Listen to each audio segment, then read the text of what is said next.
Ladies and gentlemen, distinguished friends, guests, welcome. I am Sofia Namvarazad, and I will be your Master of Ceremonies for tonight. Before we begin tonight's program, we ask you to please join us in pausing for a moment of reflection. This past Wednesday, 2 members of the Israeli embassy community, Yaron Lichinsky and Sarah Milgram, were tragically killed at an event at a Capital Jewish museum. Just last week, Yaron stood with Nufti's Iran conference, a powerful reminder that our communities are more connected than ever. His presence was not just a symbol, it was a statement. A statement that our shared fight for freedom, dignity, and truth transcends borders. Their loss is not just a loss of one nation, one faith, or one people. It is a loss for all of us who believe in the sanctity of life and the power of unity. It is a reminder that the hatred and violence that we face, fueled and funded by the Islamic Republic in Iran, knows no boundaries. It targets all faiths, all ethnicities, all genders, all dissidents, and all dreamers alike. Tonight is not about religion. It is not about ethnicity. It is not about political opinion. Tonight is about standing together under the shared banner of human rights. It's about remembering that when one of us is targeted, we all rise together.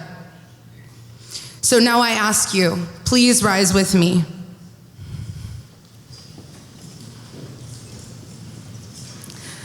Let us take a moment of silence for Yaron, Sarah, Nika, Kianush, Hadis, and for all of the lives lost in the name of terror and hate.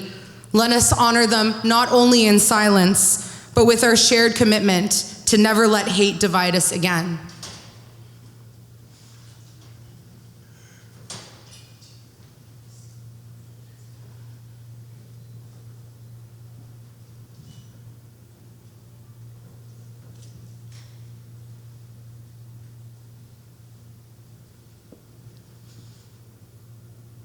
Thank you. You may take your seats.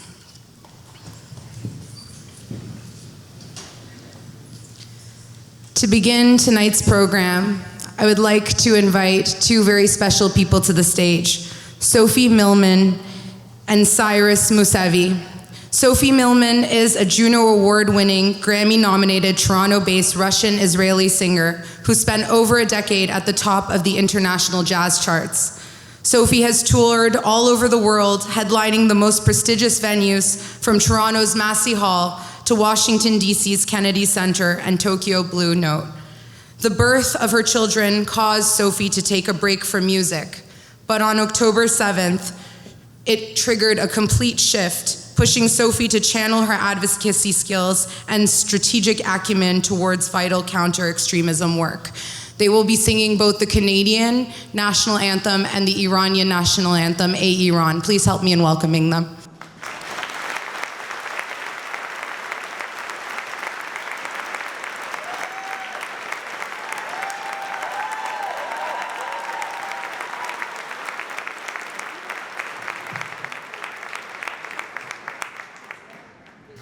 We're gonna get up for the anthems? Oh, Canada, our home and native land, true patriot love in all of us command. With glowing hearts we see the rise of a true north, strong and free. From far and wide, oh Canada, we stand on guard for thee. God keep our land glorious and free. Oh Canada, we stand on guard for thee. Oh, Canada, we stand on guard for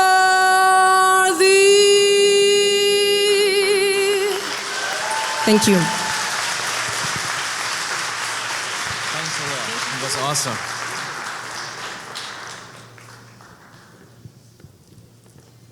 So thank you, gentlemen, right now.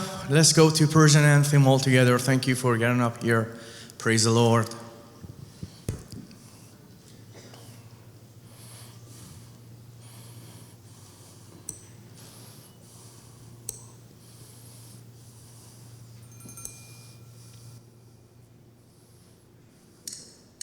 Yes, that's it.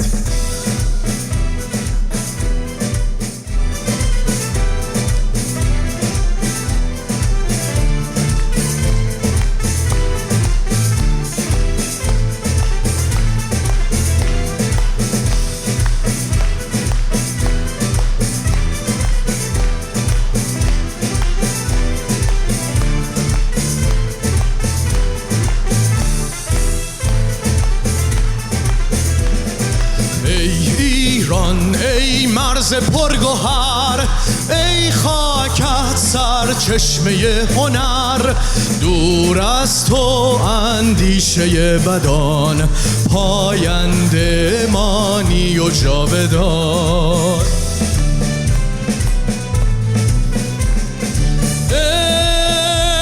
ای دشمن ار تو سنگ خاره ای من آهنم، جان من فدای خاک پاک میهنم. مهر تو چون شد پیشم، دور از تو نیست اندیشم. در راه تو کی ارزشی دارد این جان ما، پاینده باد خاک ایران ما.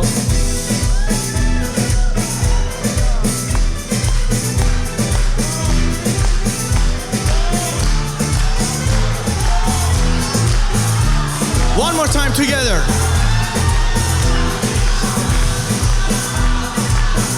پرگوهر، ای خاکت سرچشمه هنر، دور از تو اندیشه بدان، پاینده مانی و جاودان. سرچشمه هنر، دور از تو اندیشه بدان، پاینده مانی و جاودان.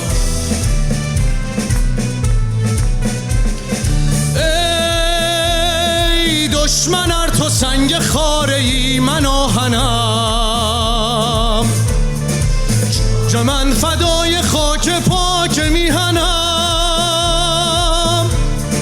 مهر تو چون شد پیشم، دور از تو نیست اندیشم. در راه تو کی ارزشی دارد این جان ما، پاینده باد خاک ایران ما.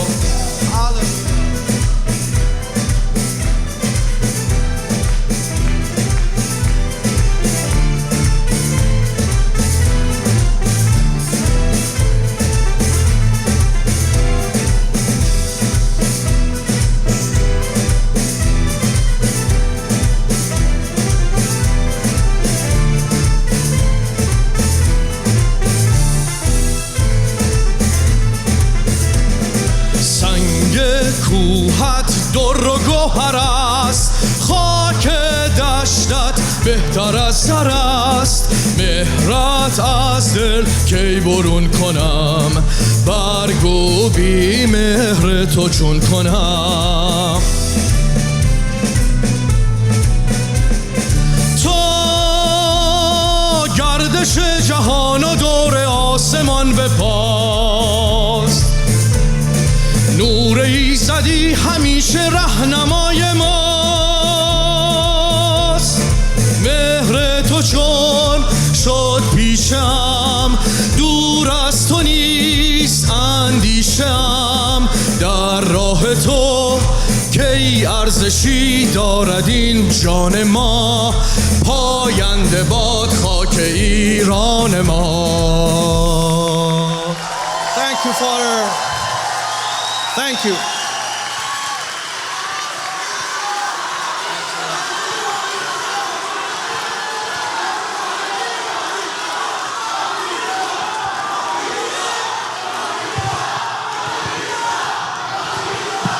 Thank you. Thank you, everyone. We have another special treat. I would be more than honored to invite Sophie back up to the stage. This time, she will be accompanied as well by Lucy Tico from the Toronto Symphony Orchestra playing the cello to perform an Israeli song for us called Eli Eli.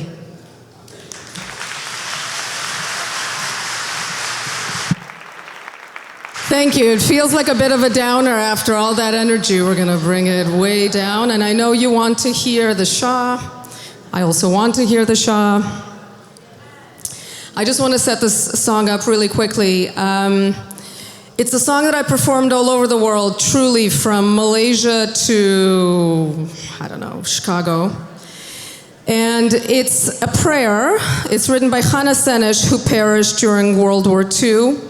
She was an incredible Israeli patriot and a Zionist, and perished in the Nazi camps. And I want to send this song out to all peace-loving people everywhere. I actually got an email from an Iranian gentleman who decided to translate the song into Persian and put subtitles, so to a video of me singing it. And it was very, very moving for me. So there's a video somewhere out there with the song with Farsi subtitles. But we're going to sing it in Hebrew. Thank you so much. Thank you.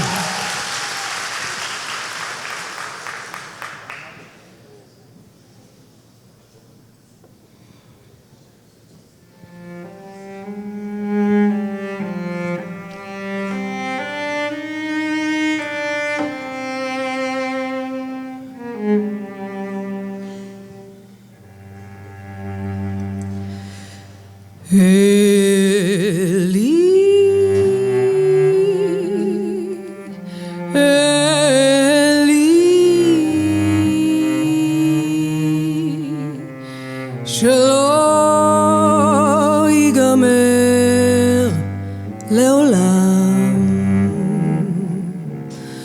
החול והים רישרוש של המים ורק בשמיים תפילת האדם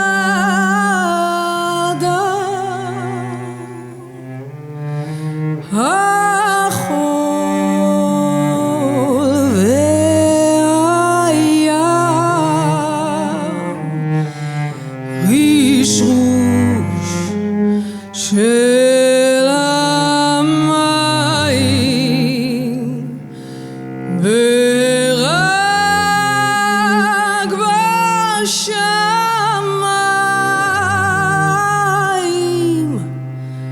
תפילת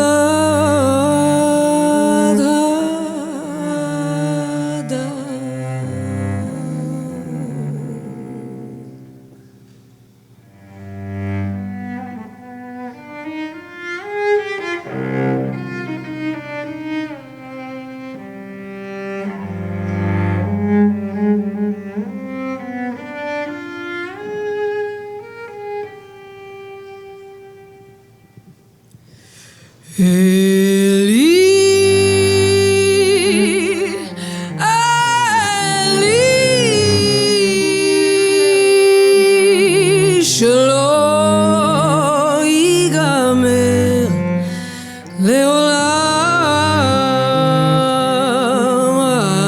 החול והים רישרוש של המים ורק בשמיים תפילת האדם החול והים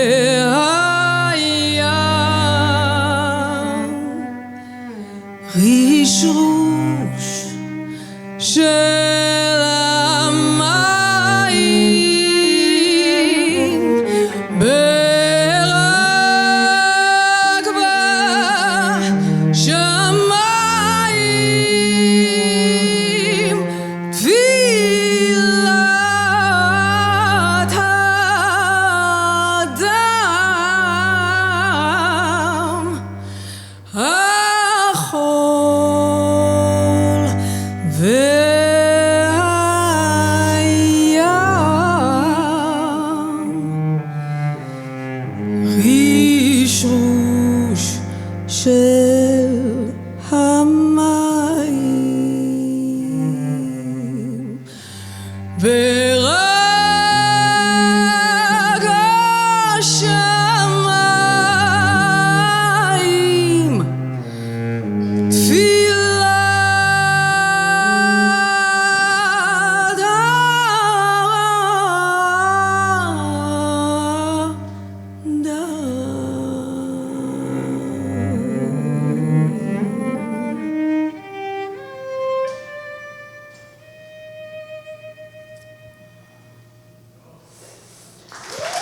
Lucy Tico, thank you so much. Thank you.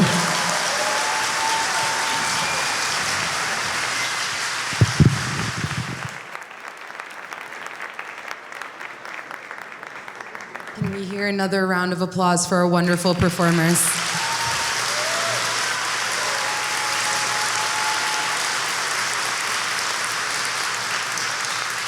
How beautiful do all of our languages sound together, intertwined?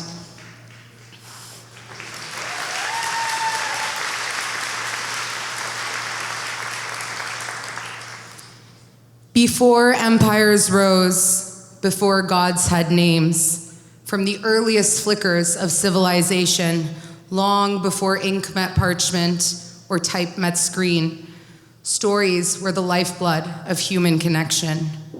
They were etched into cave walls, passed from elder to child, in stone, in firelight, and in breath. They were not just tales, but the threads of memory, binding tribe to tribe, soul to soil, and carved into the very foundation of empires. Mesopotamia sang of Gilgamesh, Egypt carved Isis into eternity, Greece gave us Odysseus wandering home. The Hebrews carried their covenant in scrolls, their exile in psalms, their hope in a promised land. In exile and in diaspora, it was the story that kept the Jewish people united, resilient, and rooted. Persia gave us Zoroaster and Cyrus the Great, a ruler not only known for his military genius, but for his revolutionary approach to governance. When he conquered Babylon, he did not destroy its temples, he restored them. He allowed exiled peoples, including the Jews, to return to their homelands and rebuild their sanctuaries. He conquered not with fear, but with freedom. His story, etched in clay as the first declaration of human rights, still echoes to this day that power honors story, and that story outlives power. Stories are how we remember, they are how we teach, how we believe. They are the invisible architecture of every society, ancient and modern. And today, as we stand in a world flooded with information, it is still the story that cuts through the noise and reaches the heart. And this is why tyrants fear memory. They burn books, they silence tongues, they bury truth behind propaganda and fear. But stories, real stories, have roots deeper than any power. They rise again, even through the ash. To think if you gaze upon Iran today, you might never know that this land once cradled the very birth of human rights.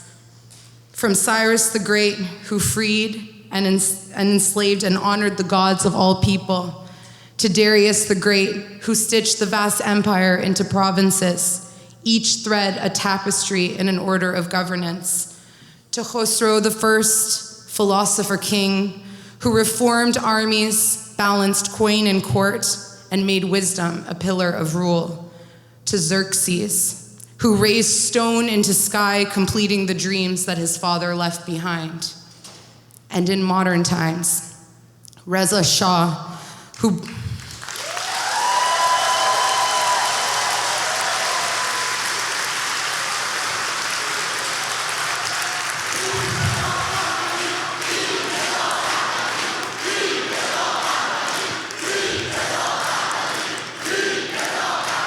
broke the chains of clerical rule and tamed the tribes and forged a nation from fragments. And then to Mohammad Reza Shah,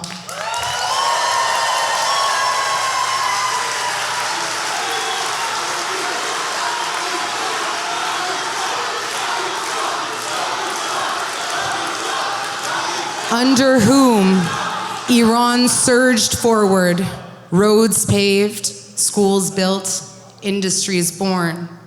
He poured wealth into knowledge and strength into the military until Iran stood tall, a lion in the shadow of ancient glory. In the shadow decades of the 1930s and 1940s, as darkness swept across Europe and fear gripped the streets of Iraq, it was Reza Shah and later Mohammad Reza Shah who opened Iran's gates to thousands of Jewish souls, offering not just refuge, but dignity in a land where ancient hospitality met modern-day courage.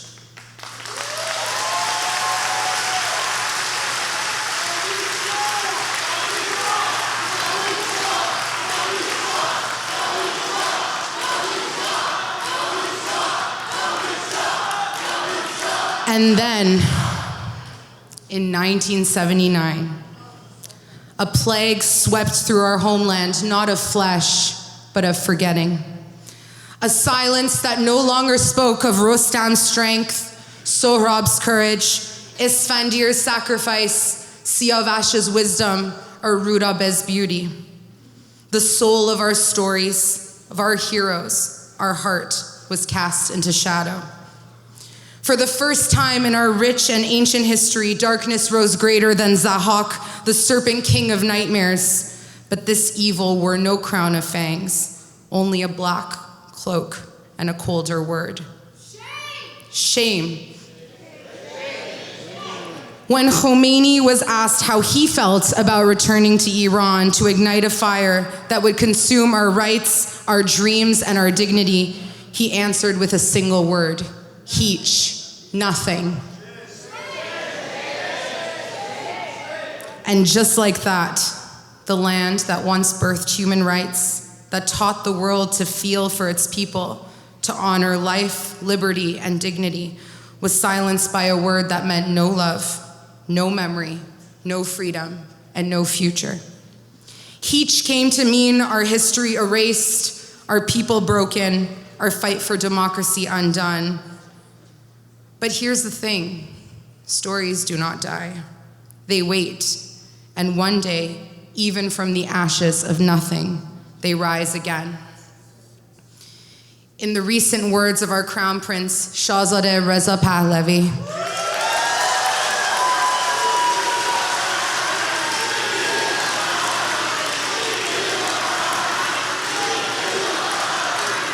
sometimes standing for what is right means standing alone. And this is my story. The story of a daughter of a man who once sat behind bars for daring to dream. Of a mother exiled from the soil of her birth for the simple act of being Christian. The story of a friend to avoid silence for speaking the truth. The story of a woman whose feet have never touched the land that lives in her blood. I have known the loneliness of resistance on days when nooses tightened around the necks of my brothers and sisters and the world looked away. On nights when I sat behind a keyboard watching the world applaud a regime that poisons truth with propaganda and dresses cowardice in ceremony.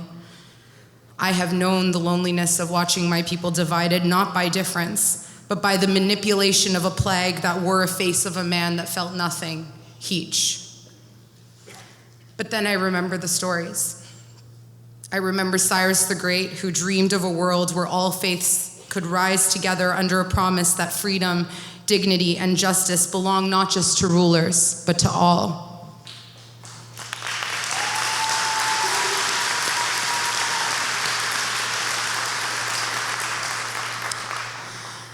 I remember a boy by the name of Kian Pirfalak, whose imagination soared beyond the stars. I remember Serena Esmailzadeh, who at 16 wrote a manifesto for freedom with nothing but her voice. I remember Zara Kazemi, who held a lens to truth, and I remember Majid Reza Ranavard, who met death with dignity and did not bow.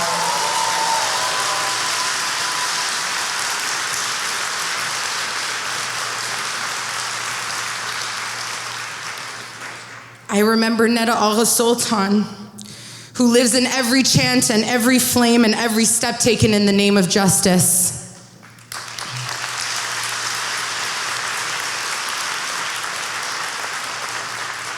I remember Masa Amini, whose name broke the illusion that we were ever alone. And I remember Puya Bakhtiari.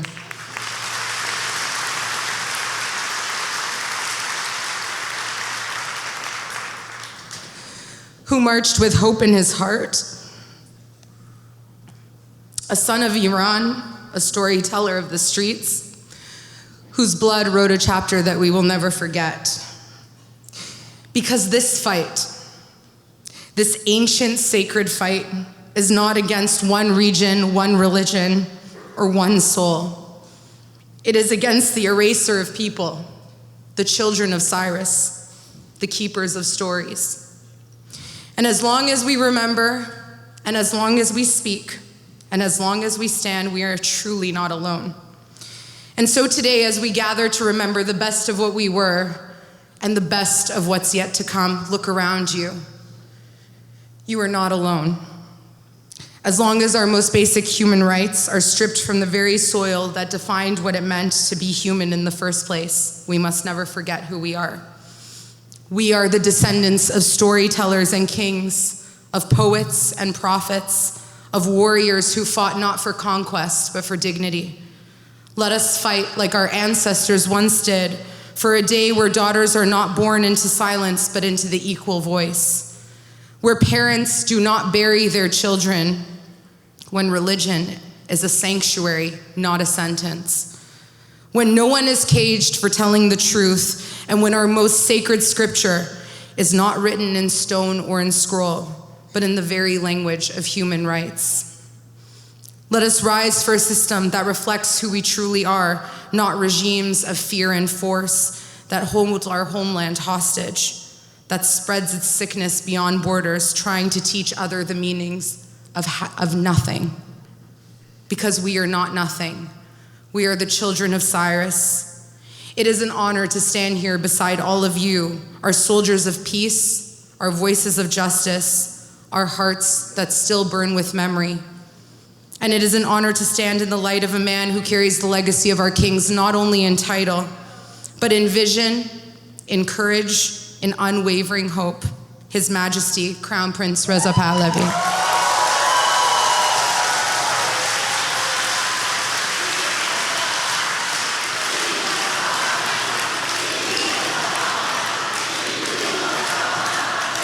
He reminds us that as long as this regime casts its shadow, there is no division amongst us.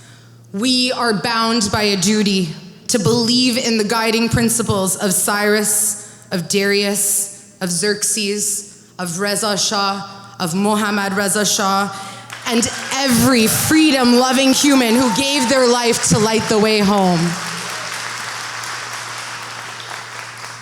And one day, when we place our feet upon the soil of our ancestors and they ask us how it feels, we will not say nothing. We will say everything.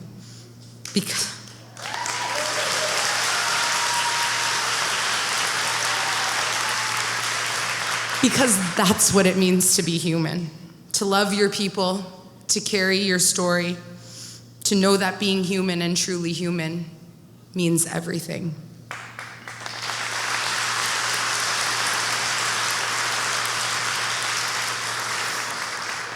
So as we walk forward,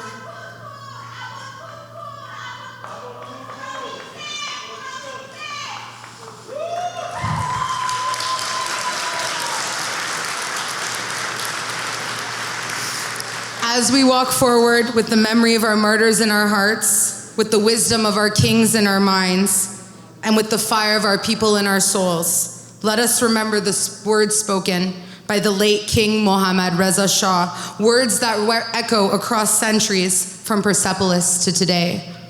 O Cyrus, rest in peace, for we are awake, and we will always stay awake.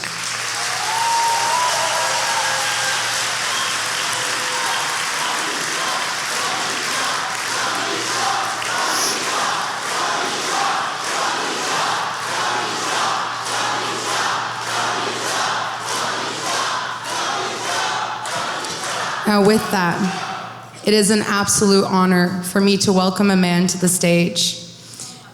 Amir Epstein, not yet. Another wonderful man too. Amir Epstein, who is the executive director of Tafsik, the first Jewish organization in Canada to bring our crown prince. Please help me in welcoming Amir Epstein.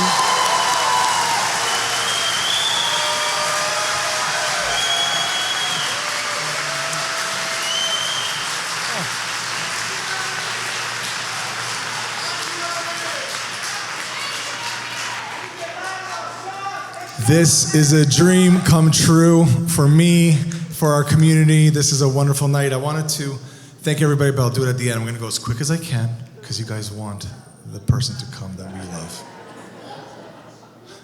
I don't know. Okay, really quickly. Sorry, there's 2 cars that are about to get towed. Okay, it's a BMW, white, probably tinted windows, DANJ 420. The other one is a blue car. BYRX 377. Good evening, ladies and gentlemen.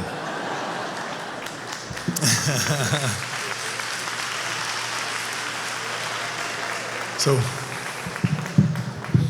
my name is Amir Epstein.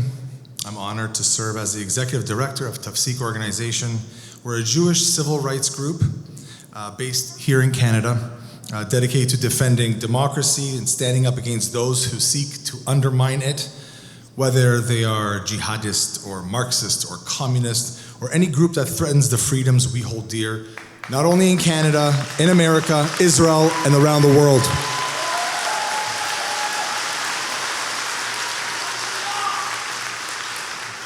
When I founded Tafsik with my brother and friend Brian Lepavetsky, I don't know where he is, he's probably in the bathroom.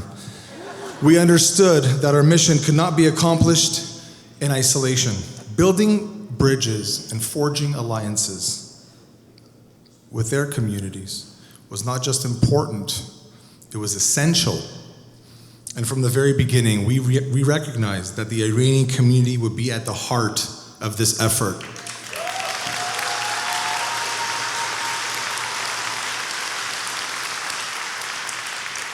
You see, it's the Iranian people through their own... We have a lot of security, I shouldn't be worried. Through their own lived experience, have become a crystal ball for what is unfolding in Canada today. They have seen our future through their past. You have seen our future through your past. Too often,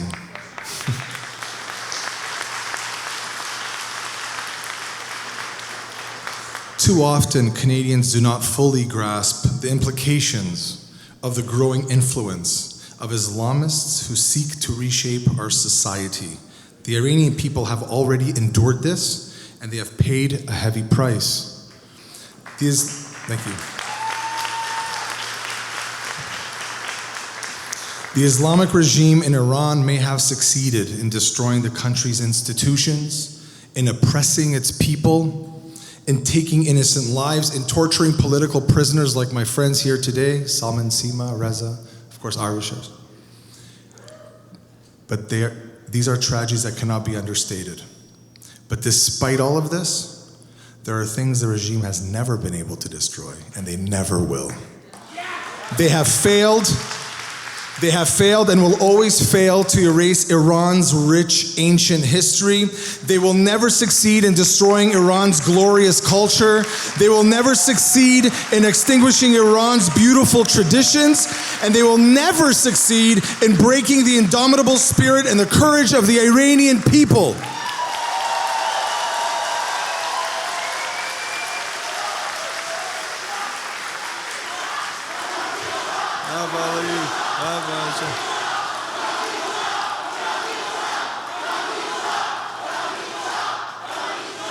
This is why I am confident that together we will live to see a free Iran, Iran Azad.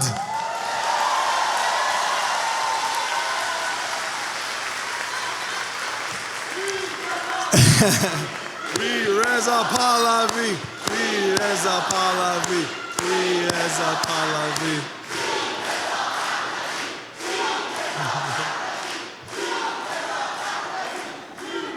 This is like a concert. This is amazing. Instead of Metallica, we're yelling. So tonight is a historic occasion. We're deeply honored to be the first and only Jewish organization to welcome His Highness Crown Prince Reza Pahlavi, the Shah's eldest son, to address both the Iranian and Jewish communities together tonight. And this is a moment of unity, of shared purpose, of hope for a better future for all of us. But before we invite the Crown Prince to the stage, I know it is my privilege to introduce someone whose work and courage has inspired so many, Emily Schrader. Emily is an accomplished American-Israeli journalist and political analyst, renowned for her expertise in Iranian affairs, particularly in exposing Tehran's proxy terror networks and the regime's disinformation campaigns.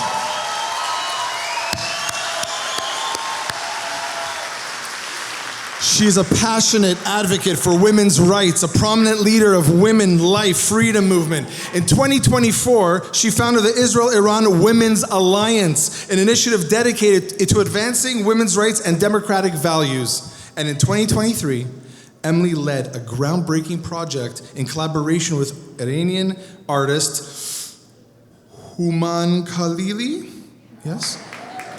Creating murals in 18 locations across Israel to raise awareness and show solidarity with the Iranian people. Despite facing threats from the Islamic Republic, Emily remains steadfast in her mission, advising lawmakers around the world on Iran policy, establishing herself as a leading authority on Iran-Israel relationships. Her unwavering commitment to justice and advocacy continues to inspire people across the globe. It is with great honor to welcome to the stage Emily Schrader.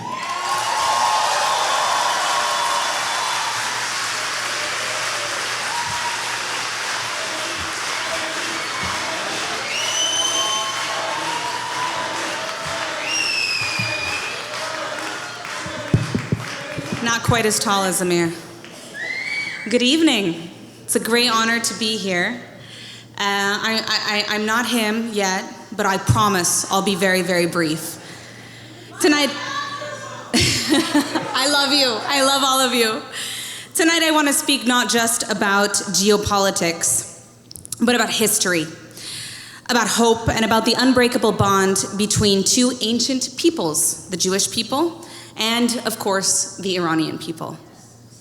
Long before the rise of Islam, long before borders were drawn or dictators rose to power, the Persian Empire and the Jewish people shared a story rooted in dignity, in courage, and in mutual respect. In fact, one of the greatest heroes of Jewish history is not a Jew at all. It's Cyrus the Great, the king of Persia. Over 2,500 years ago, it was Cyrus who freed the Jews from Babylonian captivity. It was Cyrus who allowed them to return to Jerusalem and rebuild the temple.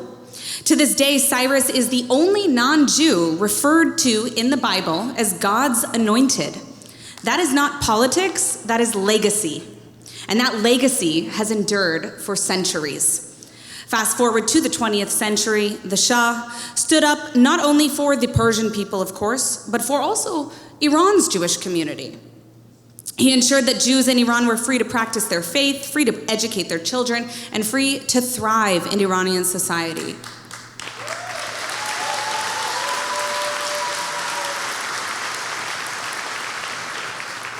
And while much of the world closed its eyes to Jewish suffering during the Holocaust, it was the Shah who gave instructions to Iranian embassies in Europe to issue passports and protection to endangered Jews, saving lives at a time when so many, including the Western world, looked away.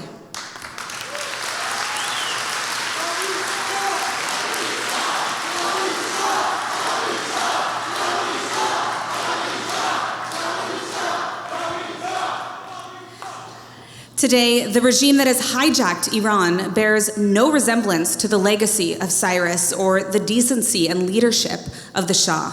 The Islamic Republic of Iran, it's a regime built on terror, on repression, and on the systematic persecution of its own people.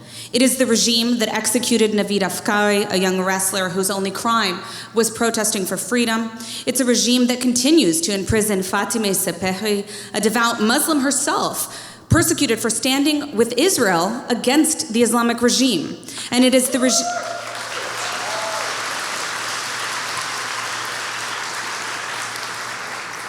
And it is the regime that continues to torture and detain artists, musicians, students, journalists, activists for the crime of imagining a better Iran. But here is what gives me hope. At a time when much of the Middle East has been poisoned by radicalism, the Iranian people have stood strong in their rejection of terror, both inside Iran and in the diaspora. When Hamas carried out the October 7th massacre against Israeli civilians, raping women, burning children, taking hostages, it was Iranians, not Americans, not Canadians, not Europeans, who marched in the streets and were posting online since that day until now, in solidarity with the Jewish people and the State of Israel.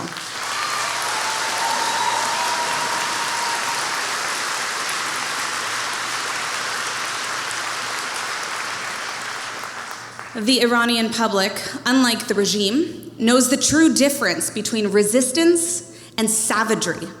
And we must also remember that same red-black alliance, the communist Islamist coalition that threatens Israel today, that threatens the entire Western world today, is the same coalition that took the lives of Sarah Milgram in Washington, D.C., and Yaron Lishansky, whom I knew personally. It is also the same terrorism that overthrew Iran and hijacked the entire country in 1979. That revolution didn't just destroy a government, it hijacked a civilization and buried a proud culture under the weight of tyranny and fear. And perhaps that's because our two peoples share something much, much deeper. The Jewish people and the Iranian people are not just neighbors on a map. We are indigenous civilizations that predate Islam.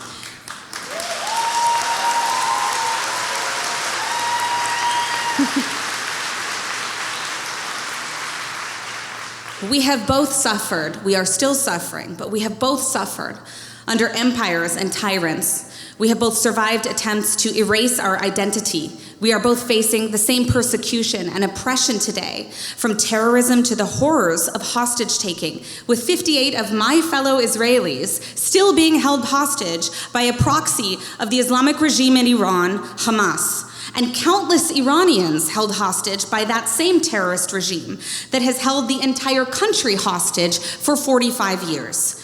But what defines us is not vengeance, not conquest, but what defines us is resilience. It's a will to live, not to kill. It's a desire to build, not to subjugate. Because tyrants fall and terror fades, but the spirit of freedom is what burns eternal within the Jewish people and within the Iranian people as well.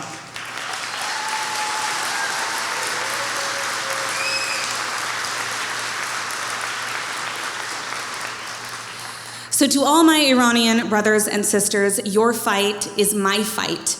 It's our fight, and we will never stop standing with you.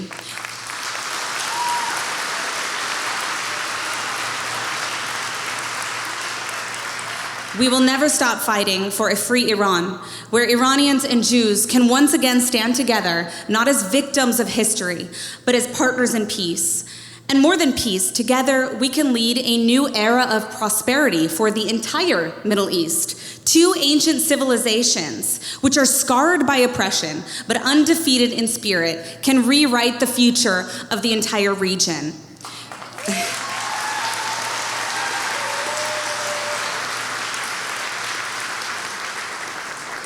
With shared values, innovation, and cultural strength, a free Iran and a strong Israel could literally change the course of human history, not just for ourselves, but for the betterment of all mankind.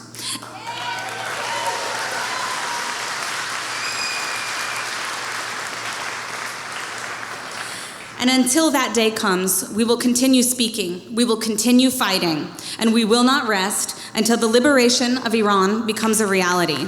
Long live Iran, Am Yisrael Chai. Thank you.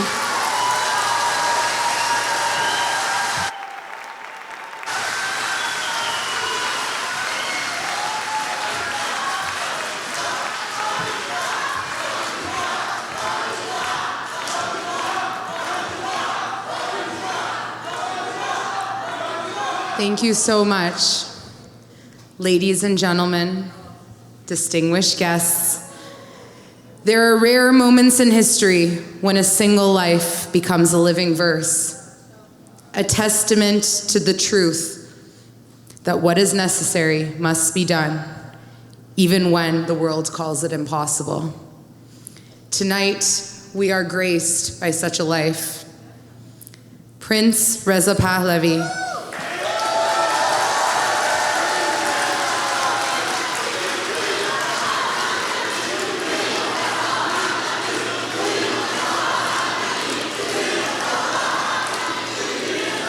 who was born into a land of ancient glory and boundless promise.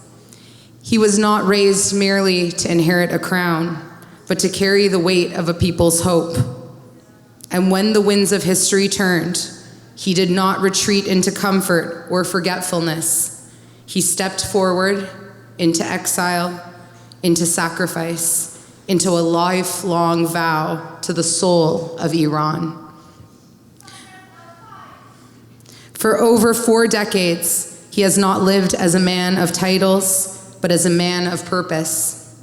Through storms of disinformation, through the silence of exile, through the shadows cast by tyranny, he did not falter. Because what seemed unreachable, freedom, dignity, and democracy, was never a dream to him. It was a duty. He walks not with nostalgia for what was, but with a vision for what must be. An Iran where human rights are sacred, where women and men rise as equals, where the ancient spirit of our homeland is reborn in justice, in peace, and in pride. Tonight, we do not simply welcome a leader, we welcome a symbol of endurance, of clarity, of a hope that refuses to die. A man that reminds us that the impossible is only a story waiting for someone brave enough to rewrite it. Please join me in welcoming to the stage His Royal Highness, Prince Reza Pahlavi.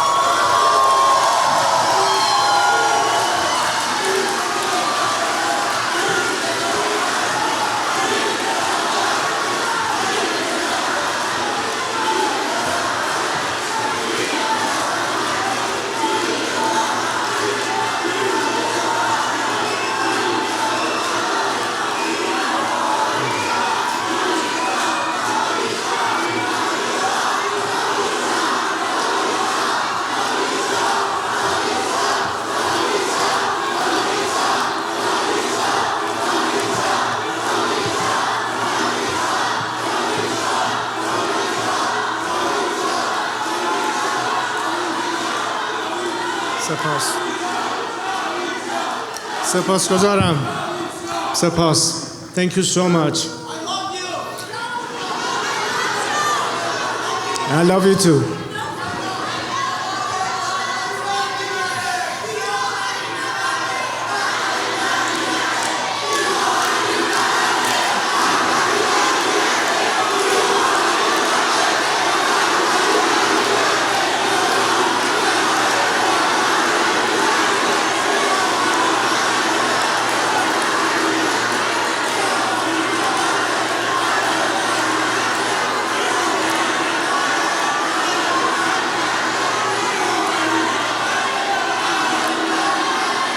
Suppose. Thank you.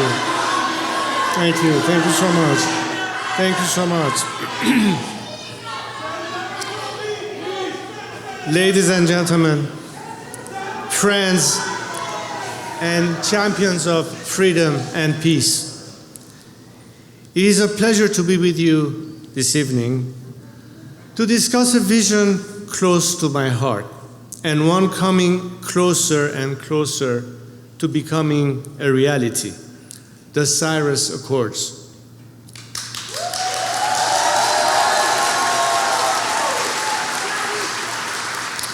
The name Cyrus reminds us of a deeper truth, that the relationship between the Iranian and the Jewish peoples is not a matter of modern diplomacy or fleeting politics. It is rooted in history and one that is ancient, proud, and unique.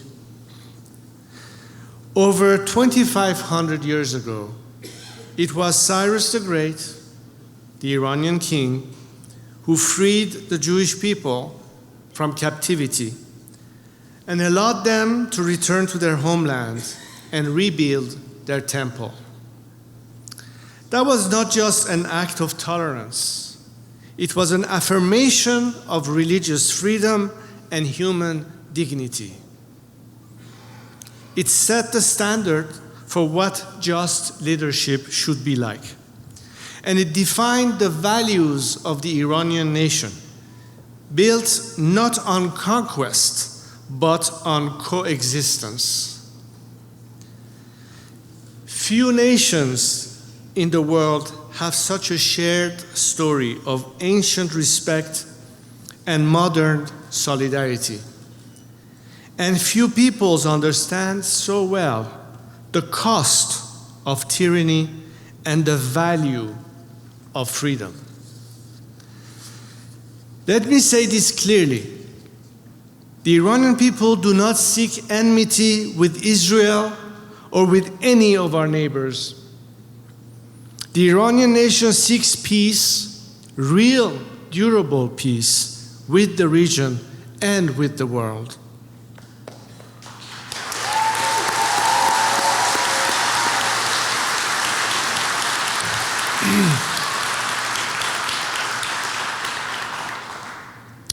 There is one actor, one evil force standing in the way of that peace. It is not our nation that is making war, exporting terror, and destabilizing the region. It is an occupying regime, a violent theocracy that has no legitimate claim to speak for our people.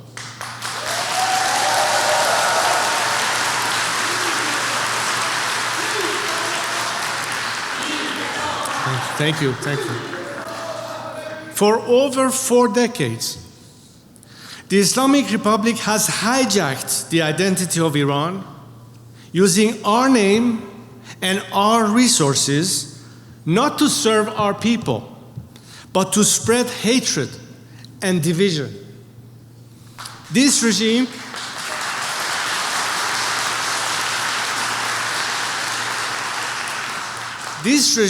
does not represent the soul of our nation. It does not represent the legacy of Cyrus. It does not represent the future of Iran.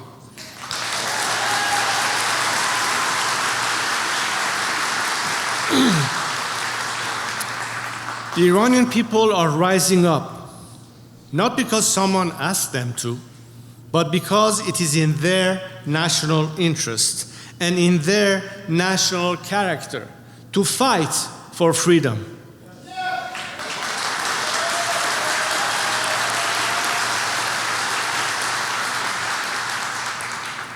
They are not waiting for permission. They are not begging for handouts. They are not passive players in someone else's geopolitical game. This is our movement. This is our fight. And it is our destiny to determine.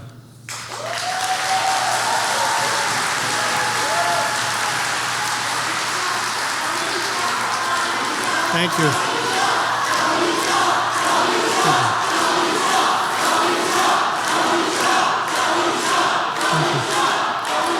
Thank you. I love you too, and all of you.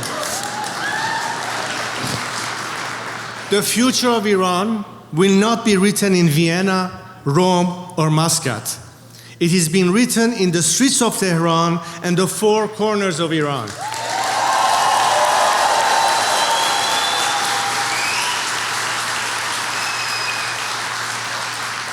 Whether the world helps or not, we will continue. Whether governments lend support or turn a blind eye, the people of Iran will keep fighting, and I am confident that they will win.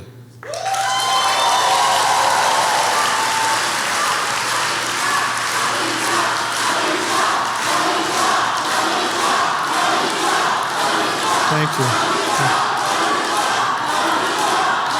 Thank you.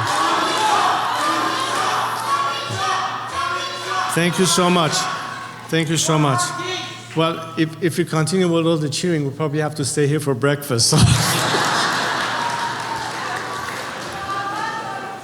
But there's a choice before the world, a moral and strategic choice.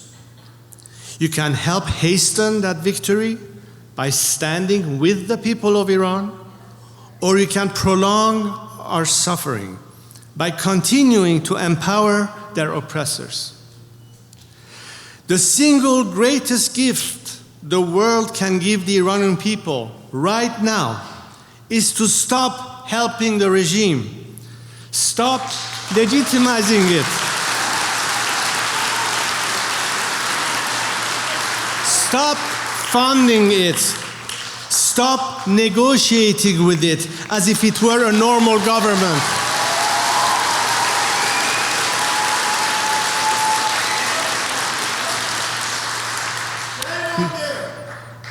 Not for our sake, but for your own. Because there is no deal that can solve the nuclear crisis, or the regime's terrorism, or its missile program, or its hostage-taking, or the economic despair it has created. No deal except a deal with the real Iran.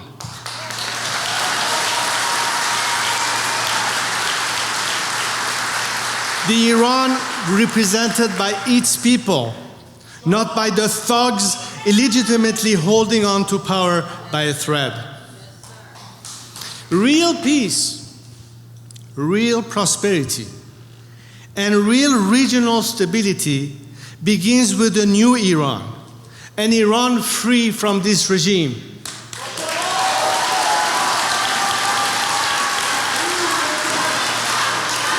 Thank you. Thank you. Thank you. Thank you. Thank you. But let me be clear. Our revolution is not a return to the past. It is a renewal of our true national ethos. We are not just saying no to the Islamic Republic. I am stepping forward with a vision for a democratic and prosperous Iran and a clear plan to achieve it.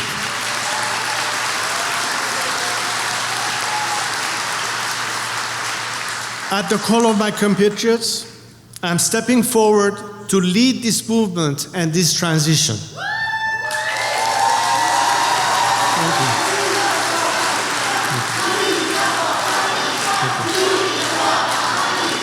Thank you. Thank you.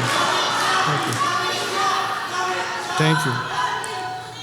I am doing this with a team of men and women from different backgrounds, ideologies, and experiences.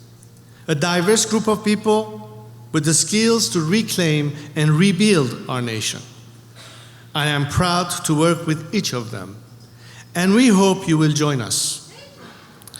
In recent weeks, my team and I have unveiled the Iran Prosperity Project, a comprehensive framework for the political transition and the economic reconstruction of a free Iran. This is not a dream, nor just a vision. It is a plan, concrete, serious, and built by experts from inside and outside of Iran.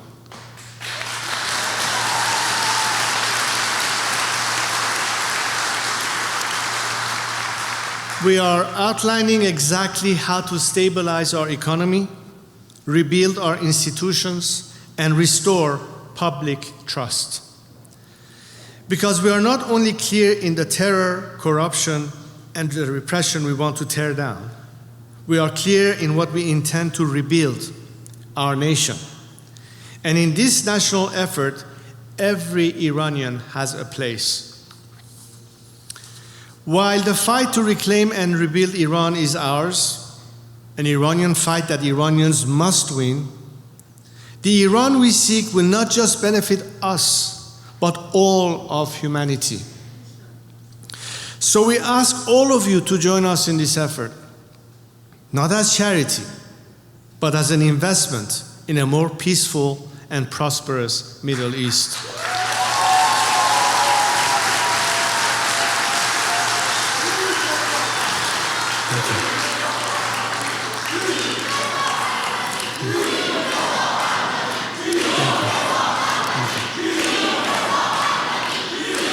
Thank you. Thank you so much. We are already beginning to walk that path together, but we must remain vigilant. Those who seek to prevent us from achieving this peace and prosperity, those my late father so presciently termed the unholy alliance of the red and the black, the communists and the Islamists, are not letting go without a fight. Just last week, that alliance murdered 2 more innocent souls on the streets of Washington, D.C. Yaron and Sarah.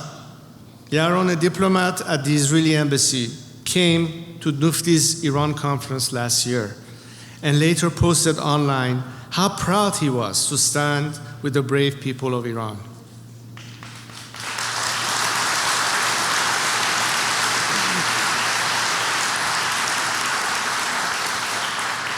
Now Yaron and Sarah are in heaven with Puya and Nika and Navid and Hadis and so many more of our brave young people. Today, I promise each of them that we will continue the fight in honor of their blessed memory. I promise them we will fight until we win.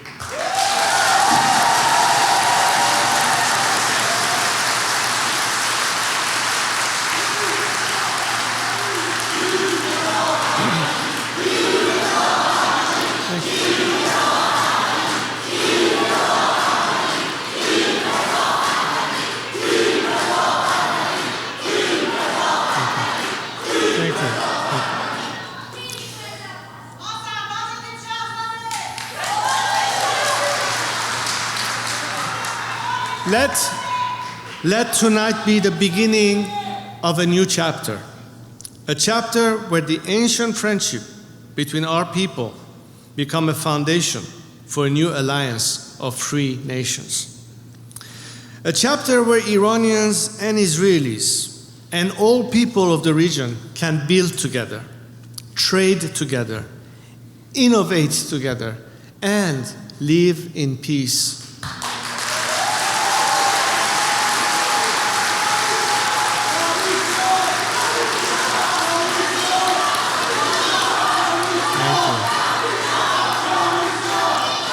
So, my friends, let us reclaim the legacy of Cyrus, not only in memory, but in action. Thank you so much. Thank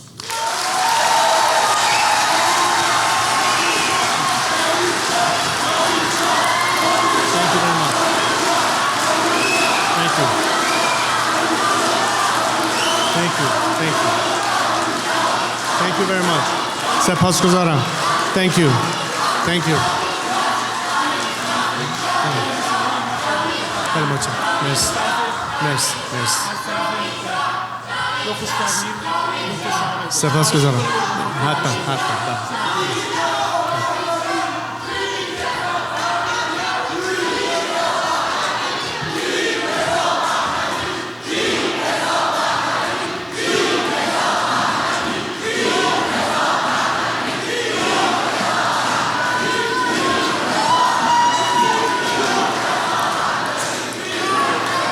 Our next special guest interviewer has honored us by making the trip to Toronto from New York City. Len Khodorkovsky, a warrior for peace in Iran, in the world, made evident in his career as former advisor to the U.S. envoy for Iran, a vocal advocate of the Cyrus and Abraham Accords, and someone that is most definitely worthy of interviewing our beloved Crown Prince. Please help me in welcoming Len Khodorkovsky.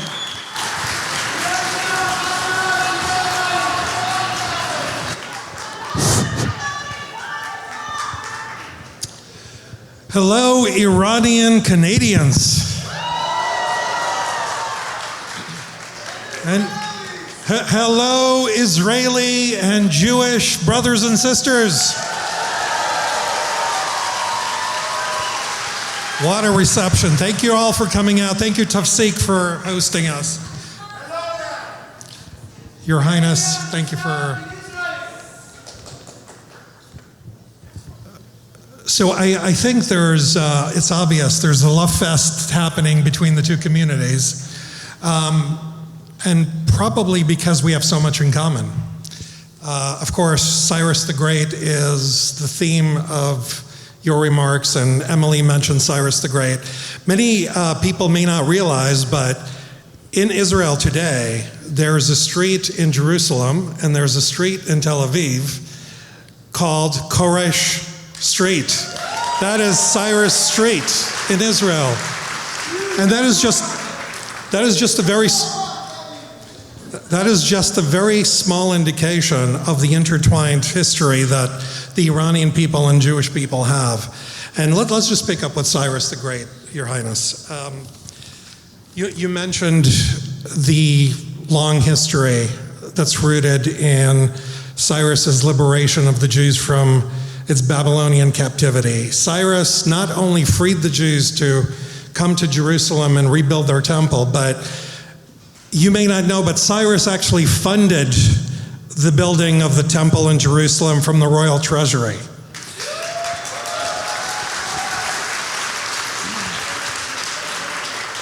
Which is probably why the regime hates Cyrus the Great. It calls Cyrus Day a Western Zionist plot, and prevents Iranian people from going and paying tribute to Cyrus the Great. So I wanted to bring us back to this deep history that the Persian people, Jewish people, Israeli people have, and how you think it serves as a foundation for our future collaboration.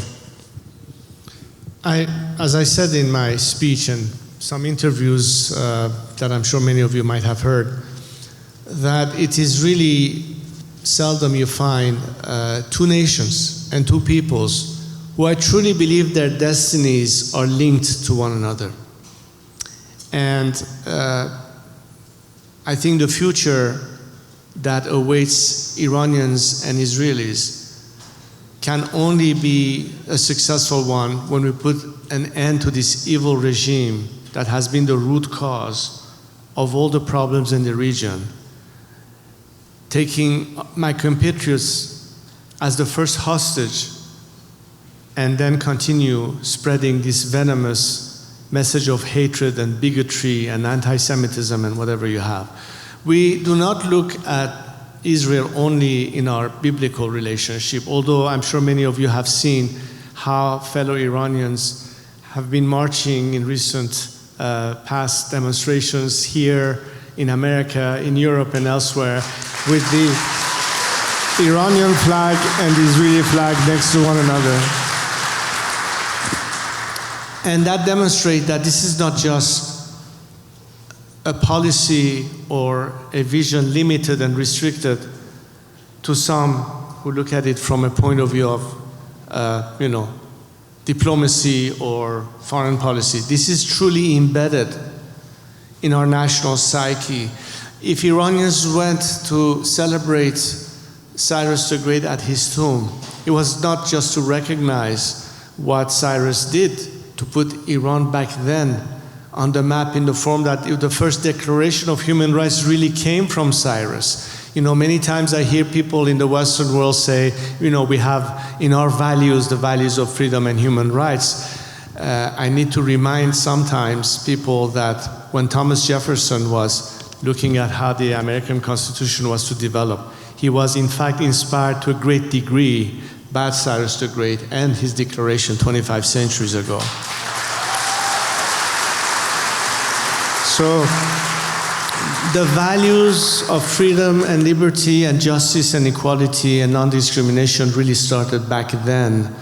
And that makes us as the children of Cyrus truly proud. But then again, when you look at how important the strategic relationship and partnership that Iran and Israel can have in building that future and helping our neighborhood to steer back into the light of stability and peace without the requirement of some superpower existing in the region with its military forces, that we can take care of business ourselves based on that mutual work and strategic partnership, it will be a completely different world.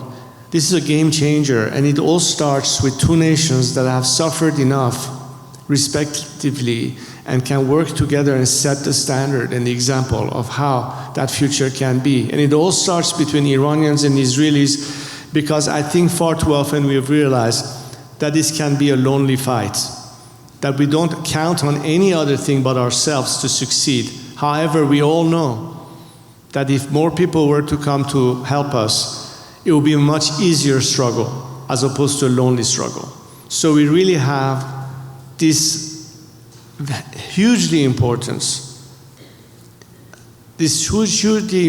relationship that says, of course, we have that history, but what can we do from now towards our future to avert disaster, to avert calamity, and to change the course of history? And with that in mind, when I traveled to Israel almost 2 years ago, it was with a clear message, well beyond breaking the taboos. And incidentally, perhaps I was the first highest ranking Iranian representative to be in Israel since the liberation of Babylon. But to also say how critical it is that in a post-Islamic regime in Iran, imagine all the opportunities that Iran needs to have. Yes, of course, human rights, liberty, democracy, all of that, as they say back in America, is motherhood and apple pie. But does it put food on the table? How are we going to tell Iranians and the world what kind of impact it can have on our reconstruction, putting us back on the path of prosperity? And how much Israel has to contribute in view of their expertise, their technology, their water management knowledge that is truly important for us. It goes beyond just a friendly relationship. It is truly, in many aspects, critical for Iran's path to redevelopment. And we have a true ally in this because they understand the importance of that relationship. And that sets the bar and an example for others to follow and emulate.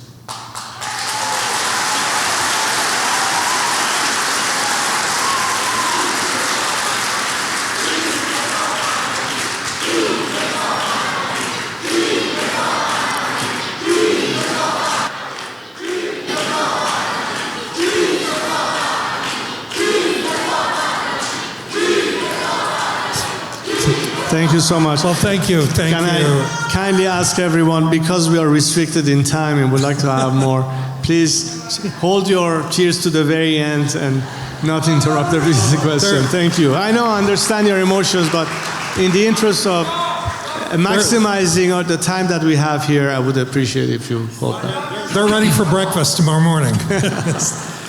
I actually, just for 1 second, you glossed over it. You mentioned your trip to Israel. I want everybody in this room to understand the historic importance of your trip to Israel. You mentioned that, not since Babylonian times has an Iranian of your stature come to Israel. Well, not even Cyrus the Great came to Jerusalem and he helped build the temple. Not even Your Highness, your father, came to Jerusalem. You went to Jerusalem and you bridged 2,500 years of history.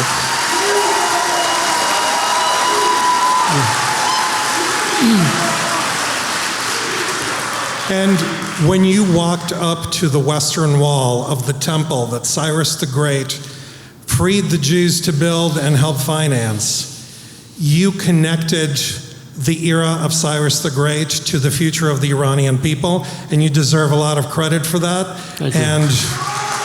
Thank you.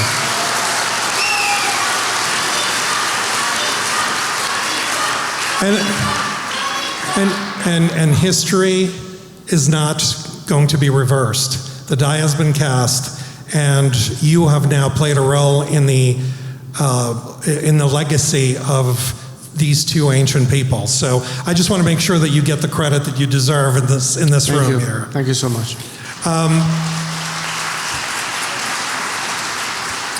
So let's talk about the future. Everybody here has witnessed the Abraham Accords between Israel and its Arab neighbors that has reversed decades of animosity and has painted a picture of promise and hope and possibilities for the new generation of Arabs and Jews and Christians and anyone else living in the region. The only problem is that the Iranian youth, the Iranian people, are watching history evolve, are watching Abraham Accords take place, and are prevented by the regime from taking part in this process of reinvention of their neighborhood. So I think this is where the idea of Cyrus Accords comes in. Cyrus Accords, of course, is just a vision, and you've alluded to it a number of times, and you've mentioned it, and no one deserves history of being rekindled more than Cyrus the Great. So the idea of the Jewish people and the grandchildren of Abraham and the grandchildren of Cyrus of reuniting in history is a natural thing. And Cyrus Accords, hopefully, will take place in not too distant future between Israel and a free Iran.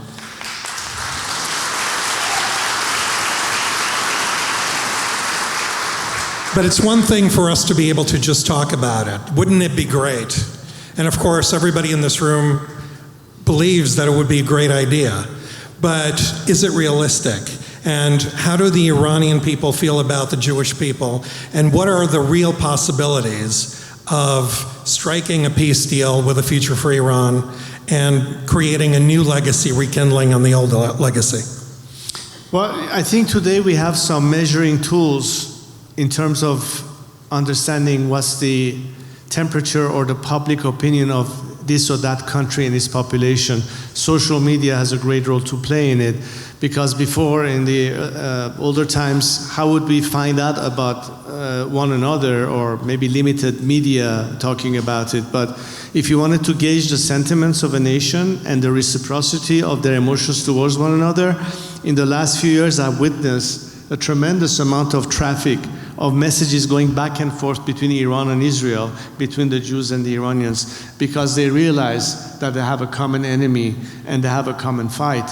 And nobody will understand it better than my compatriots and the Israeli people when we talk about Hamas, when we talk about Hezbollah, when we talk about the regime's proxies, their terror. And that's why it was so shocking that some in the world didn't understand that continuing a policy of containment and appeasement, and more importantly, throwing a lifeline to the regime by allowing them to have access to the kind of money that they shouldn't have had in the first place, that did not go to help the starvation of the Iranian people on the streets, but funding these proxies to the point that I don't think October 7th was an accident.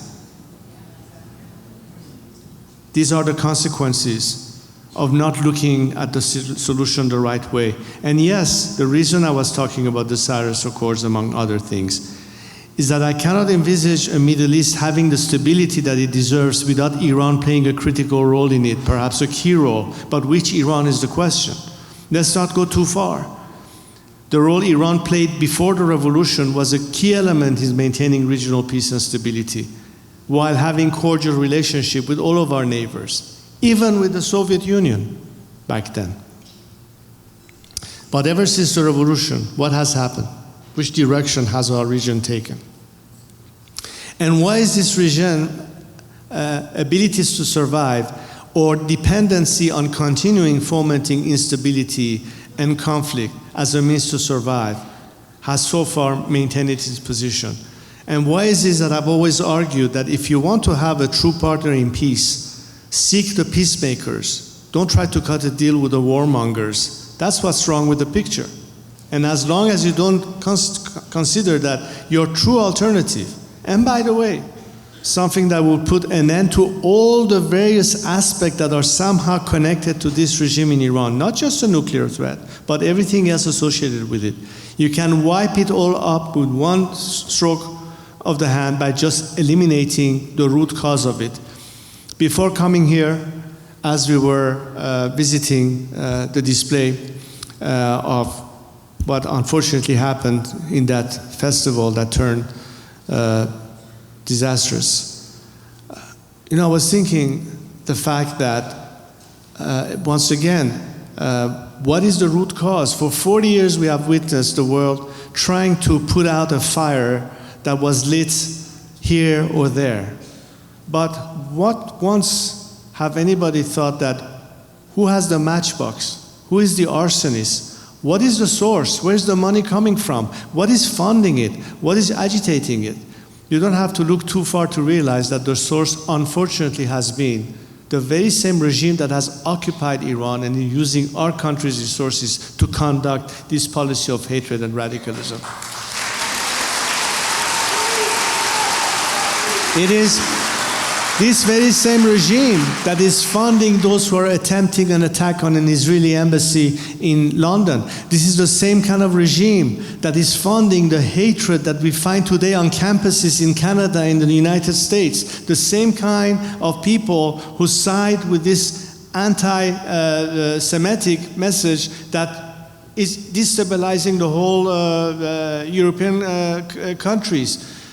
All of this is because of a regime that only thinks darkness, that celebrates martyrdom. We are the people who want to celebrate life. Every time I am in a Jewish reunion, when we toast and say L'chaim, it's about life, not death.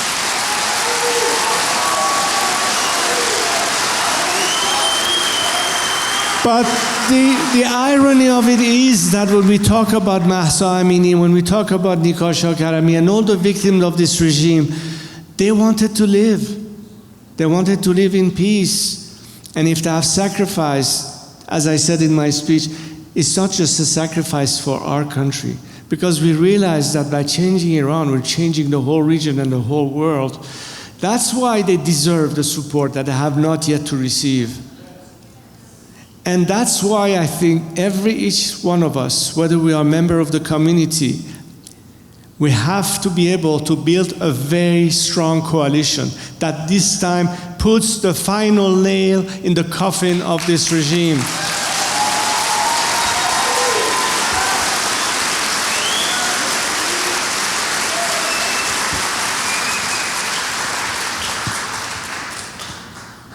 So Yaron Lashinsky and Sarah Milgram also wanted to live, and you mentioned them in your remarks. They were invested in creating a new future between people in general, but as you mentioned, Yaron actually visited a conference regarding Iranian future, and you compared him to the young Iranian victims of Iranian terror, Iranian regime's terror, I should correct myself. The question about moving forward and inventing this future that Israeli, Jewish, Christian, Baha'i, or atheist young people deserve. Yes, true that.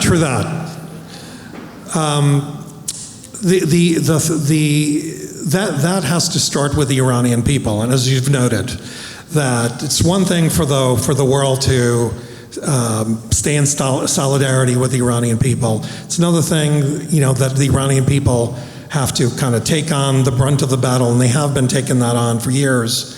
Right now we're seeing protests going on in Iran where truckers and gas workers and farmers are demonstrating. These demonstrations happen frequently, and more frequently calls for regime change are part of these demonstrations. These demonstrations are no different than that. Israel has helped bring Iran to the weakest point since 1979. It has decimated Hamas, it has decimated Hezbollah, both Iranian proxies. It has damaged the regime's air defenses. The economy is in trouble, the rial is through the roof. So The question, as it is with every protest, is how does this protest fit in with the rest? Is this the moment of change, in your view? I truly believe that we are at a time where the planets have so-called aligned, and this is a window of opportunity not to miss, because such windows don't remain or last forever. This is crucial to realize that this is the perfect opportunity to intervene and finally put the regime in its place and to the trash bin of history. I'm not saying this as a slogan. I really think that the remedy ultimately is regime change. Now, I say this for a purpose. The problem is that recent changes in the Middle East did not have necessarily the best outcome. And I know that every time there's talk about a change of regime, some people premise, they say, oh my God, another adventure in Afghanistan, or what happened in Iraq, and so on and so forth. Or we have to yet again send our troops there, and the taxpayers are going to say we'd rather spend our money elsewhere, and so what this is all about. In which I answer, look, in the scenario of change in Iran, we neither require your boots, nor do we require your money. What we require is your ability to distinguish between who are your true partners and add to the campaign of maximum pressure, parallel to it, a campaign of maximum support. Because on that basis, you empower the Iranian people and get them a better chance to fight an extremely repressive and brutal regime. And many times in recent history, we have seen that none of the movements that ultimately led to the collapse of their respective regimes happened without, at some moment, the tacit support of freedom-loving countries that helped them ultimately succeed. We saw that in the case of the Solidarity movement in Poland, the Lech Walesa. We saw that in the case of many of the former Eastern Bloc countries in Europe at the collapse of the Soviet Union, even in South Africa. And that I don't see why Iran should be the exception. In fact, Iran is best placed to usher in this new era. But I think there's also a question that we need to be able to answer. And that's one of the reasons I included, parallel to our political efforts, the idea of Iran Prosperity Project. Because I think this is where we can tell Iranians and the rest of the world that post-regime collapse, there won't be a vacuum. Post-regime collapse, there won't be anarchy. Post-regime collapse is not something that will let you to say, at least this is the devil we know, but we don't know what's going to happen next. And frankly, I think hesitation occurs at a time that people are concerned about what will happen next. Will it get worse or could it get better? But we need to convince people and persuade them to understand the mechanics of how and what we propose, because that's where the alternative starts truly gelling. And of course, we are able to do that. It would be easier then to expect the Iranian people to even risk more and sacrifice more. But I think the moment it is clear that the alternative is gelling, we can also expect more and more defections from the regime to that side. This doesn't happen automatically. It needs to be worked at. It's really a project. That's why we're talking about these things. That's what we need to be able to address every area that we need, whether it is gaining the support of foreign countries, what the diaspora can do and what role it can play, and certain governments can certainly put even more pressure on the regime. Let me give you a tacit example. I'm glad to see that the government of Canada decided to prescribe the IRGC as a terrorist organization. And Canada is hosting the next round of G7 meetings pretty soon. I think it's time to tell the Europeans, you also have to reset your foreign policy. We should also join this prescribing, for starters, and then what else can be done to help the cause in Iran. You alluded to the fact that as we speak, for the past few days, we've seen that in Iran there are demonstrations and work stoppages occurring. The truck drivers, I'm sure a lot of you have heard. But we need more solidarity at home. People really need to come to the help because a lot of these people are extremely impoverished and we need to be able to cut them some slack and try to be able to help them. We need to find clever way of getting the kind of funding to help those labor strikes, because I think that's the quickest way. That's the quickest way to paralyze the regime with the least cost to the nation. Now, when you talk about this with, for instance, the current administration back in America and the MAGA movement and America First and all that, I say, look, this is not Iraq we're proposing. You don't need to worry about sending your troops. Our troops, our boots on the ground are the Iranian people. You're worried about spending money? You don't need to. Why don't you repurpose the frozen assets of the Iranian regime that belongs to the people of Iran in the first place and spend it on them rather than... So imagine the difference between giving this regime an extra $200 billion that they shouldn't have had, that they got under the Biden administration, as opposed to the opposite. You're changing the playing field, or at least you're equalizing it. That's what I mean by resetting policies. Because look at Europe today. With all these radical extremists that are there, they're changing the entire landscape in Europe. They're forcing people to react to the other extreme of almost a fascist conflict as a result of people being afraid and tired of this influx of more and more radicalism. Again, because the root cause and the root funding of it still is back in Tehran. I'm not saying also Tehran, unfortunately, there's a lot of Qatari money also involved, but at least over the last 4 decades, it's been principally Iran. So where are we at? It's impossible to explain to people what is the solution if they keep looking the wrong way. And for 40 years, they've been looking the wrong way. So we need to really impress upon them that instead of expecting behavior change by the representative of this regime that in its DNA cannot coexist at the same level of comprehension with such a conflict of values with the free world, as opposed to a nation that embraces the very same principles. A nation committed to peace for the same values. Many Iranians who have to flee Iran because of the immediate persecution that they face. Jews, Baha'is, what's happening to the Christian community today, all of this comes back to the nature of this regime and how easily we can reclaim our liberties and our freedoms in a different Iran by a government that cares about the people, not Khomeini who says we don't give a damn about Iran, I have no emotions to it, as was said earlier. That's the difference. It's all based on understanding that the commonality of values is what puts us together. But as you said, Len, it's not enough to talk about it. We have to work it. We have to make it happen. So initiative is very important. I hope to be able to at least address some areas that we can be effective, but I think it is greatly important today, as I said in this window of opportunity, that everyone can play a distinct role in this. Those who can help us from a view of expertise with the Prosperity Project, those who can help us with advocacy and putting more pressure on governments to respond to our collective ask, coordinate this effort.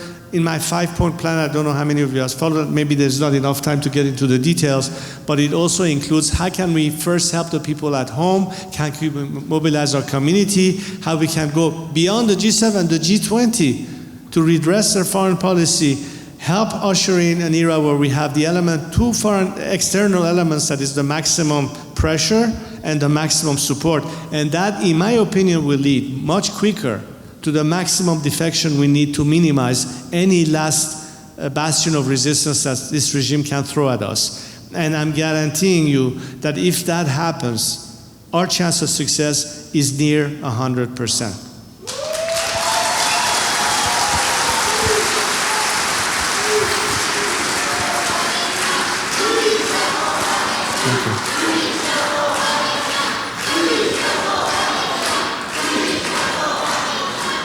On that note, maximum pressure versus maximum support.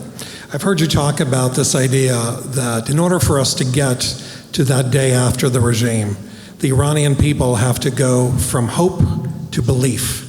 What do you mean? It's very simple. It's one thing to say, we hope for a better world, we hope for a better future. And I tell them, listen, really think about Iran's natural resources and humongous amount of ingenious talent that it has. So we have nothing lacking in terms of human resources and natural resources. So rather than hoping whether we'll get there, we better believe that it can be done. And that's the difference between being passive and becoming proactive. But again, a national project is a collective project. Everybody have to do what he or she can in their own lane. It's a distribution of tasks. It's a coordination of efforts. And that way we are maximizing the participation, getting the best possible help from people who have this or that talent here and there. And that's how you maximize the chance of success, by engaging the maximum number of people that can be effective. So that's my philosophy of how can we, A, insist on the importance of unity while recognizing that there is diversity and we are not always in agreement with everything, which is fine and it's normal. That's why we have elections, because at the end of the day, a majority has to decide, right? It's the same thing all over the world.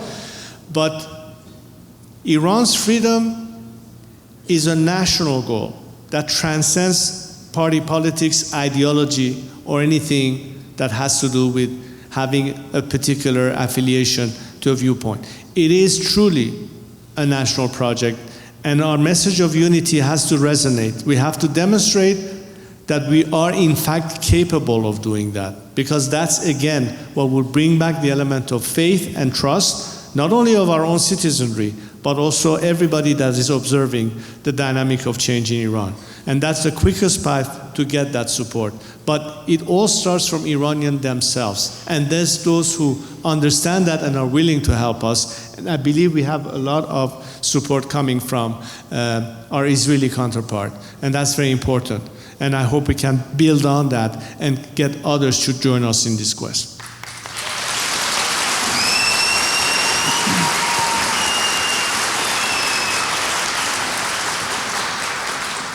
Last question, Your Highness.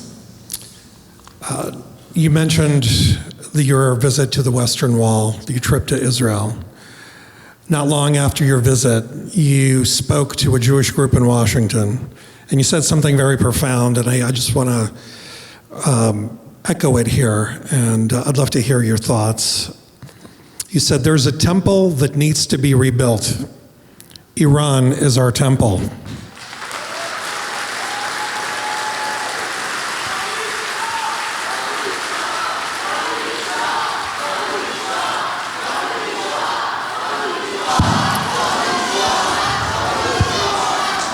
And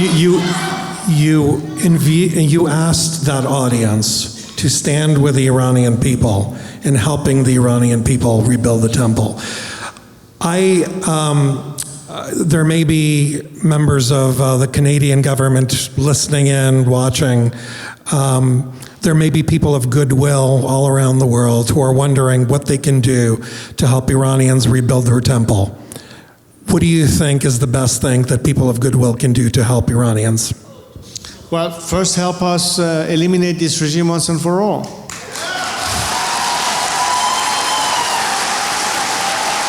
And I say this only because it will be impossible. Imagine if you have American entrepreneurs or industrialists, Canadian entrepreneurs or industrialists, all the opportunities that after we clean up shop and bring Iran back on all the standards that is expected to be an investable country, one of the last frontiers for this kind of investment that our country needs to rebuild itself and to incentivize the people who are willing to come and help us rebuild Iran.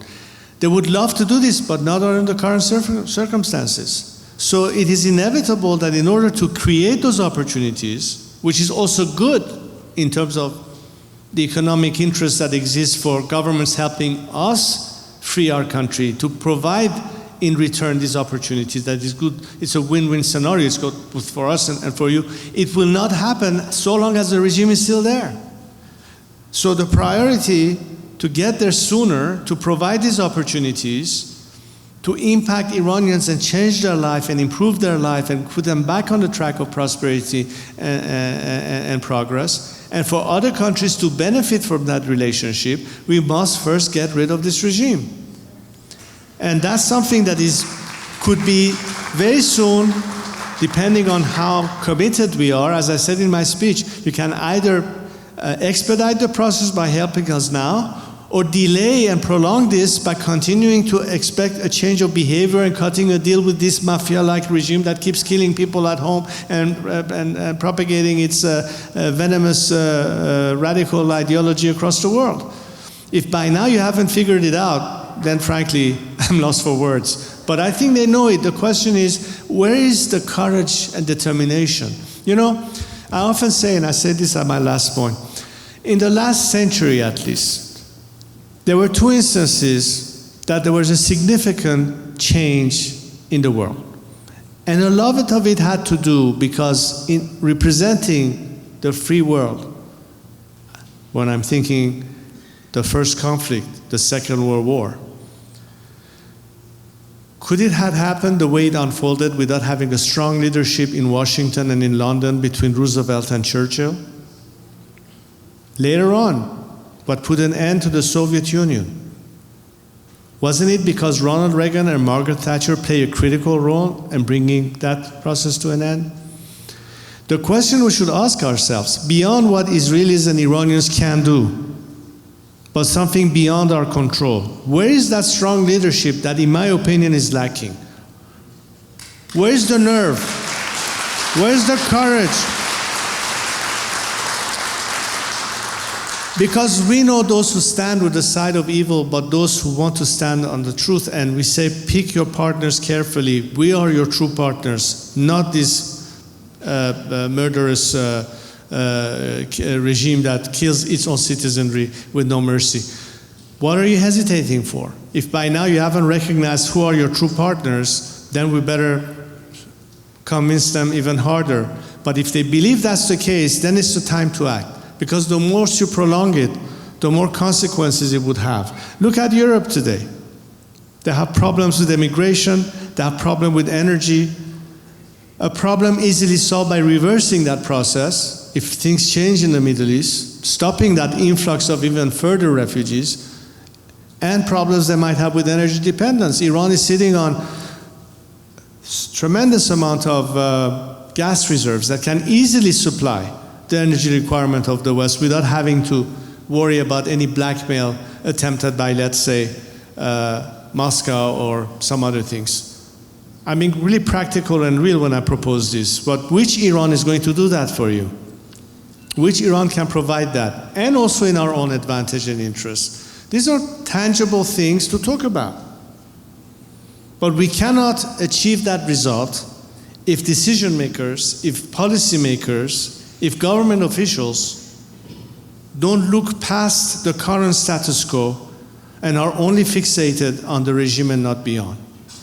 We need to convince them that after 44 years or 46 years, you have given this regime ample chance to come clean. It hasn't, for good reason. So now it's time to reset your foreign policy. While there is still time, before you had to go to the more extreme, less likable solution. And on that, I'd like to stress the importance of, and I hope you can help me with this message as well, because often we hear that, well, we shall attempt diplomacy. But if diplomacy fails, okay, let's go bomb the hell out of them and strike their military installations and what have you. What happened in between to invest on the Iranian people at your solution? What happened on giving the Iranian people a chance to bring about that change so you don't have to then resort to have to strike Iran?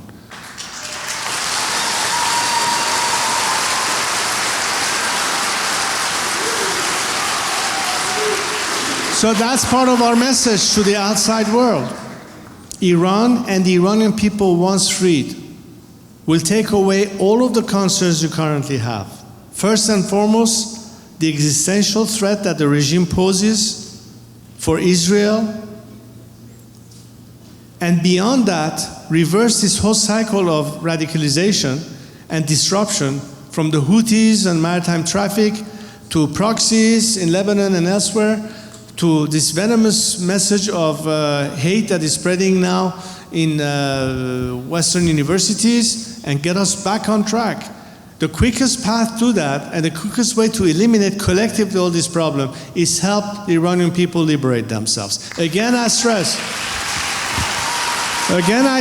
that as Iranians, and I'm telling them, as I'm telling you right now, we should never ever count on anything other than our own resolve and determination. But our message to the world is, if you want less blood to be spilled in Iran, if you want less people to die for the cause of freedom, then stand with them, help them, support them.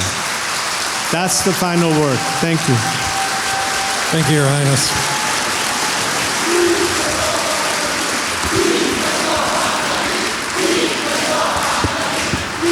Thank you, sir. Thank you. Thank you all for coming. Thank you, Crown Prince. Everybody here loves you, Your Highness. Jewish and Iranians together. Thank you, everybody. Thank you, the Crown Prince, Reza Pahlavi.